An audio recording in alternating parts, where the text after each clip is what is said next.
Hi guys, welcome back to the channel. FPL Consult here, and in today's video we have my Game Week 12 transfer plans where I share with you guys what I intend to do with my team to prepare it for Game Week 12 and beyond. So if you guys do enjoy this video, please do drop a like, please do subscribe as well.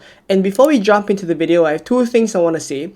The first thing is thank you all so much for helping the channel hit 10,000 subscribers a couple days ago on the Game Week 11 deadline stream. It was truly one of the best streams we've had on this channel, so thank you all so much.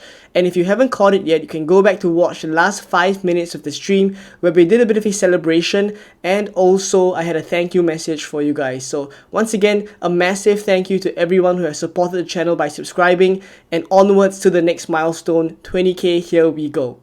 So the second thing I want to say is also that now that we've reached the 10k milestone, it also brings us to the end of the charity drive that we've been running for a couple of weeks now. As of recording, we have raised a total of $200 for Mindset Charity, which is a mental health charity. So I will be putting up the receipts on the screen, and we have already made the donation to Mindset Charity. So thank you all so much for helping hit the subscribe button to help us hit the milestone and also contribute to charity, and also all the super chats, all the super thanks, and also donations along the way have all gone to this charity. So thank you all so much. This will go a very long way in raising awareness for mental health and also helping those who are in need of these help. Now, that's all for the good news, because once we talk about my team, which is what we're going to do now, it only goes downhill from here. So as with all things in life, now that we've hit the 10k milestone, we've hit pretty much a peak, and Game Week 11 in terms of FPL has just gone downhill from there. We can't have everything in life. So Game Week 11, the old rank was 111k, so I was pretty much maybe a couple of points out of the top 100k. But now with only 40 points scored in Game Week 11, we have dropped all the way down to 336k in the world. So a very, very massive step back for the team in terms of where we want to be. But it is what it is in FPL. I've been having a couple of good weeks now, so it had to come sooner rather than later. So the bad week has come for the team, and it's mainly because I don't have Mo Salah. And in terms of how my team did, I don't even know where to start. It's a really bad game week. Let's start in goal. Flecken conceded to Bournemouth, but obviously you see some menu that I have in my team didn't have any goal involvement whatsoever. He did look very lively though, but no goal involvement for him. Evan Nielsen was the one that scored. Justin Kluivert was also the one on the score sheet. Aside from that, nothing from Semenyo. So Flecken and Semenyo blanks. And then in terms of my defenders, Trent, Aina, and Gabriel all blanked. I think the most disappointing one was actually Trent, because he came off with a bit of a hamstring injury in a game that Liverpool did indeed keep a clean sheet against Aston Villa. So had he been fine and was able to see through that match, maybe he gets more points for the team and we don't see that big of a red arrow. But it is what it is, and now Trent is even the player that I need to deal with going into Game Week 12. Despite me thinking that keeping him a Game Week 12 against Southampton would have been a bit of a differential. So again, a very, very big step back for the team, and I might need to take a hit to remove him as well. So we'll speak about Trent later on. In terms of the midfield, honestly, nothing much to scream about. Even the Mbumo assist, I think that was truly quite disappointing, because Brentford did score 3 goals, and generally you would think that Mbumo would be more involved in Brentford's goals, whether it's in terms of assists or getting the goal himself. But obviously Johan Wissa is the one who picked up 2 goals in that game. Mbumo only walked away with 1 assist. Wissa has been looking really, really good, but I think soon the Brentford fixtures start to turn, and that's why I think maybe Wissa is not the player that I'll be buying this week. But that said, for those of you who held on to Wissa or bought him a couple weeks back, you guys are enjoying the points. Mbumo, not the one that's doing as well for Brentford at the moment. Cole Palmer blanks. Brennan Johnson blanks against Ipswich, the player that I wanted to keep this week and not sell him for Mo Salah because he had the Ipswich game. He goes on to blank and Spurs lose 2-1 to Ipswich, which is a shock result. No one expected that. But obviously me having Johnson there takes up a spot in midfield. And had he not had the Ipswich game, maybe I would have gone for Salah, but that is a bit of a hindsight as well. In the forward positions, Cunha with a 12-pointer is the only player that pulled in a significant number of points for me. I think he even 12 out of 40 points, majority of the points came from him, right? So 1 goal, 1 assist, 3 bonus points. Cunha has done really well, one of the better transfers in a couple weeks back. And then there's Haaland with 1 assist. I captained him. To be fair, he could have gotten a lot more in the first half. The second half, Man City were not looking good, but he goes on to pick up a yellow card towards the end of the game that brings him from 8 points down to 5 points, and then with the captaincy he becomes 10 points. So that was a loss of a total of 6 points for my team. So honestly, it couldn't have gone any much worse for the team. And to top it off, the inevitable Chris Wood blanks for the first time in a few game weeks. So game week 11, as much as it was a success for the YouTube channel, has been an utter disappointment for my FPL team. But it is what it is. If for those of you guys who did very well, I'm sure a lot of you had mega hauls because a lot of you went for Salah. I chose not to go for him, and I would think that if you went for Salah, you captained him as well. So let me know in the comments down below how all of you guys did. Drop your scores down below. I'm pretty sure it's better than mine, but it is what it is. And for those of you who had a bad game week as well, if you're looking at my score, it tells you as well that sometimes these things do happen. So I'm not panicking as of yet. I'm alright to just kind of continue with the plans that I have, and hopefully over the next few game weeks with better decisions made and hopefully better outcomes as well, we will be able to get into the top 100k, which is where we've been aiming for a couple of weeks already. So there we go for game week 11. Not gonna speak any more about it. Let's move on to game week 12. So for game week 12, this is my team without any transfers made so far. I have 2.3 million in the bank and I have 2 free transfers. But looking at my team right now, I feel like 2 free transfers may not even be enough. I'm probably going to take a -4, and I'm not even going to rule out the potential of a -8 as well. And you will understand as I go through the players in my team. So I'm currently setting up with a 3-5-2 at the moment. It is likely going to still be this formation because I have Chris Wood and Aina on the bench, both of whom I want for game week 13 because they will be playing Ipswich in game week 13. So I'm fine to keep both of them, have them on the bench, and they will come in from game week 13. Now, in terms of the players in my starting 11, in goal it's Flecken versus Everton away, and Verbruggen, who has Bournemouth away, is sitting on the bench right now. This is a position where I have a bit of a choice this week. I can choose to start Verbruggen against Bournemouth away, but the main reason why he's on my bench is because I have Semenyo playing Brighton at home here, and I don't want a situation where I have Semenyo playing against Verbruggen because the points would cancel out. So for the time being, I have Flecken playing Everton away here. Now, in terms of defense, this is where there's a bit of an issue.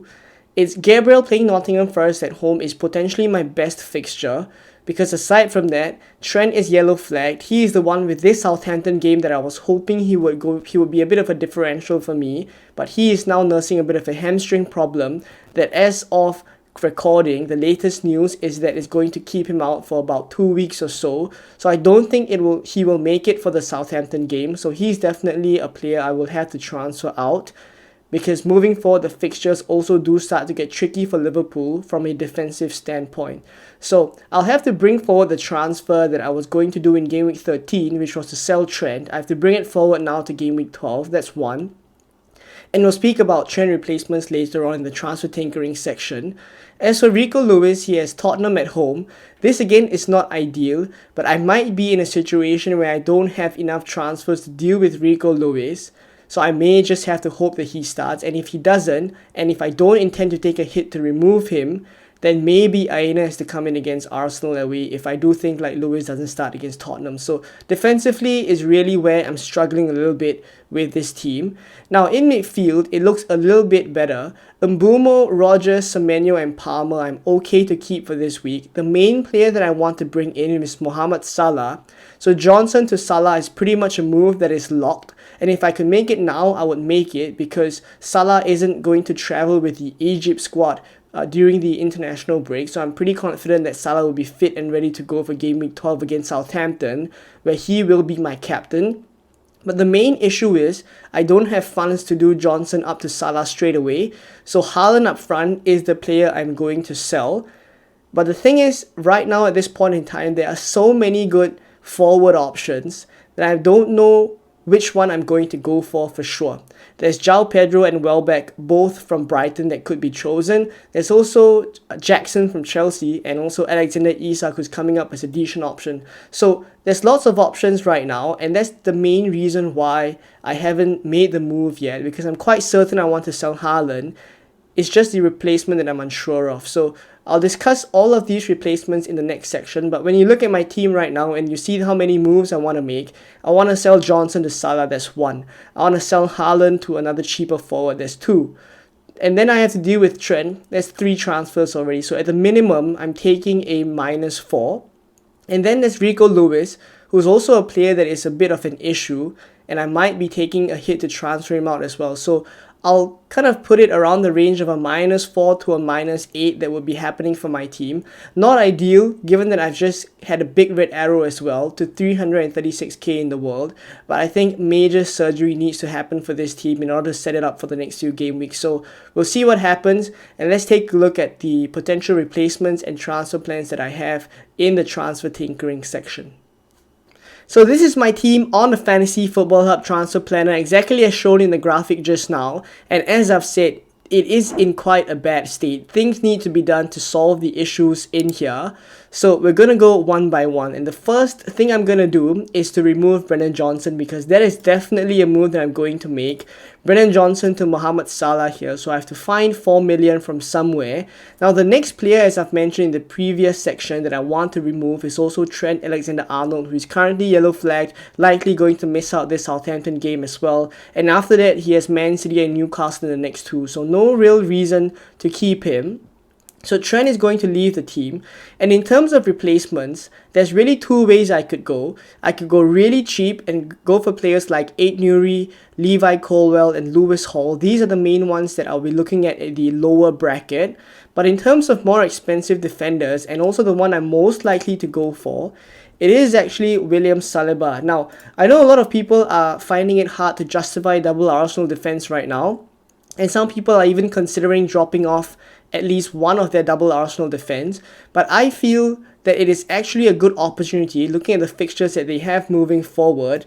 It's Nottingham Forest, West Ham, Man United, Fulham, Everton, Crystal Palace, Ipswich in the next few game weeks. And even to a longer period of time, the fixtures are still pretty good. So I think, contrary to what a lot of people are doing, and in fact it's good that a lot of people are selling Arsenal defenders right now, and I'm hopping onto them. I think this could be a bit of a differential move. So I'm going to hop on double Arsenal defense with Gabriel and Saliba here. Now in terms of the extra 3 million that I'll need to fund these moves that I have done so far, it's largely going to come from Erling Haaland. So now let's speak about Erling Haaland replacements. Now there are a couple of cheap ones, namely the Brighton forwards, that are mainly in my consideration right now, which is Welbeck and Joao Pedro. Now, I'll speak about Isak and Jackson later on and why I don't think I favour them as much. I want to compare Joao Pedro as well as Welbeck a little bit here first. I'll do a bit more in-depth discussion on this in the transfer tips video later on in the week. But in terms of my initial thoughts with Joao Pedro as well as Danny Welbeck, here are my kind of first thoughts. I do think like Welbeck for the next few games will be someone that gets slightly better minutes because of Joao Pedro's fitness and how he's only just come back from injury. But because of the nature of the fact that I do think this pick that I'm going to go for is going to last me quite a significant period of time, I do think like over the long haul, say up to game week 20, 21, I do think like with those number of game weeks and I spread it out, I do think like the slight edges that Joao Pedro has in terms of him being on penalties, him being the one that's likely going to get better minutes in the later game weeks once he builds up fitness, because he is definitely a player that would have on the team, have in the team for a longer period of time, maybe up to the 90th minute, and they would rather say sacrifice someone like Danny Welbeck if they were chasing the game. So I do think like longer term, Joao Pedro's minutes are good. Maybe in the shorter term, they won't be as good as Welbeck. So with that kind of view in mind, and knowing that I want to keep this pick for a very long period of time, the most likely player that I go for is Joao Pedro in this spot. Right, only at 5.4 million on penalties, etc. A very key part of that Brighton team. We already saw that against Man City.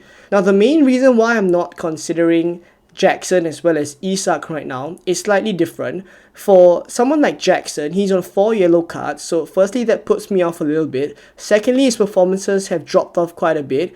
Granted, they're against slightly tougher opposition, and I do think like against teams like Leicester, Aston Villa and Southampton in the next few, I do think like he will start to do quite well.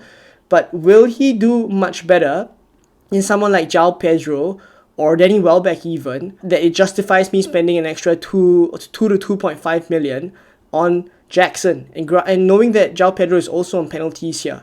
So for the time being, I'm not so keen on Jackson.